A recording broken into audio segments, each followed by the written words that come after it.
Well, it's been a while since I've created a video. That's not because I've been being lazy, sitting on my butt doing nothing.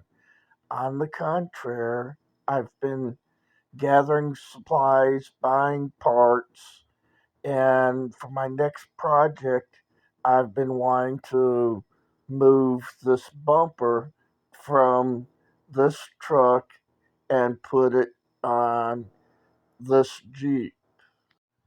However, I was told that the Jeep did not have the suspension that needed to handle the weight of that bumper. So they told me to put overload struts on it. Well, that set me back a little over $400.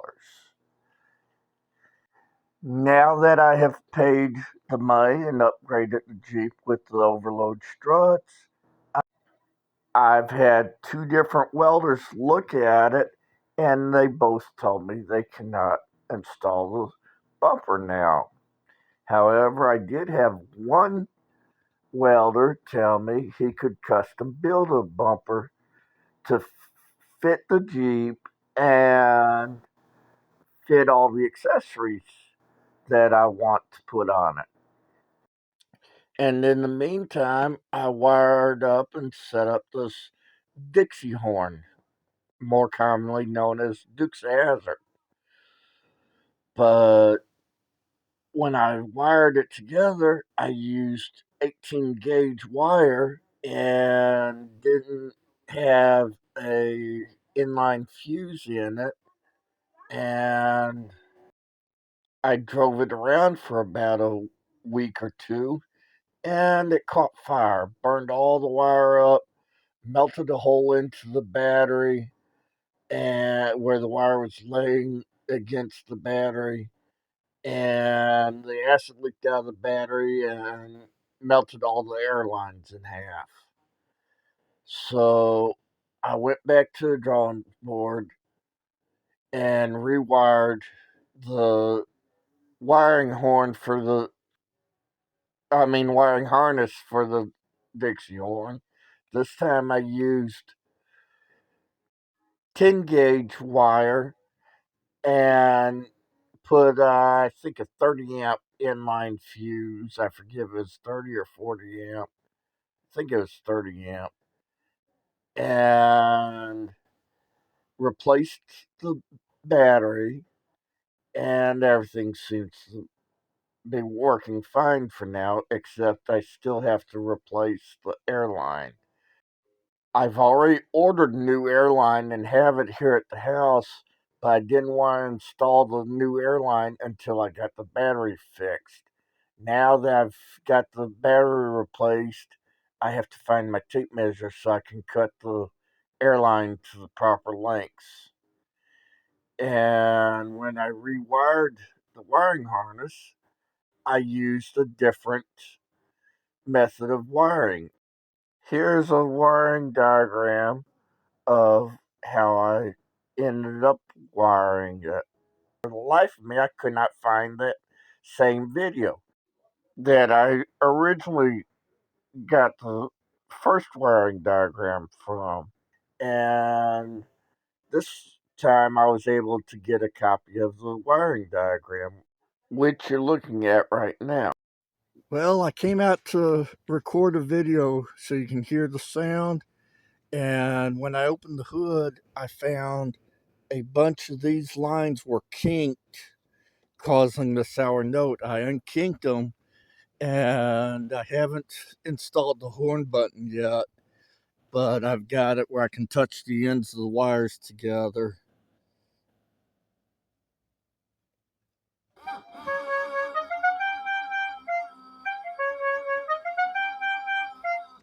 So now it sounds good.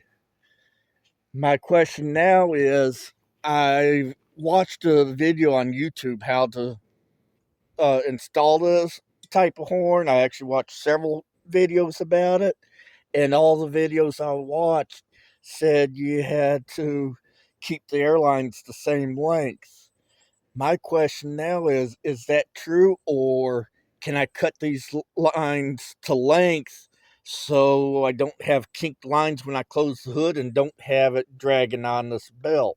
After posing this question, and I was in the process of editing the video, I was able to contact the place that I got the Dixie horn from, and they confirmed that I do have to keep the hoses the same length and suggested plastic zip ties to route the hoses so they stay in straight orderly lines where they're not rubbing on the fan belt or getting kinked by the hood closing on them. Now, while I was in the mood to play Mr. Electrician on my Jeep, I decided I was going to add a dual battery system. If you're interested in putting a dual battery system in your vehicle, I suggest you go check out Overland Bound. He has a tutorial called Simple $75 Dual Battery Setup. There are two big reasons I know of that you might want to add a dual battery system. The first is if you're like me and adding a lot of accessories and horns and radios and a winch and all this other stuff that runs on car battery and would normally run your battery down, the second battery would have all your accessories so you don't risk running your primary battery down and leaving you stranded. The second reason for having a dual battery setup is should your primary battery run down, let's say you don't have a lot of accessories, but you leave the headlights or the radio play all night. Or let's say you have a fan like mine and it gets left on all night. Then, of course, when you come out and start your car, it's going to be a dead battery and you're not going to be able to start it. So, with a dual battery system, if you have a momentary button like this one wired in, you can push and hold the button while you turn your key and jumpstart yourself. Here is a second wiring diagram of how to wire a dual battery system in your car. Both wiring diagrams are basically the same thing. One of them you can see a little bit better, the other one is a little easier to understand. The second one also shows a good idea of adding two 80 amp fuses between each battery and the battery solenoid. This is different. This is different from your starter solenoid. The battery solenoid is one that you have to add in addition to your second battery and the wiring, which, if you go to the video I referenced to a moment ago at Overland, they show how all this is done. Well, I just got an update from Basil, my welder, who's fabricating the bumper, and he's been working on it for about half a day, maybe a day, and here's the progress he's made so far. He said it's going to be sticking out the front of the Jeep about 18 inches to accommodate all the accessories that I want to put on it. Well, Basil sent me another photo update showing that he's got the original bumper back on the Jeep with the new addition sticking out about 18 inches for all the accessories. I'm hoping he's going to add some uprights to be able to mount everything, like the air compressor and the headlights and other stuff.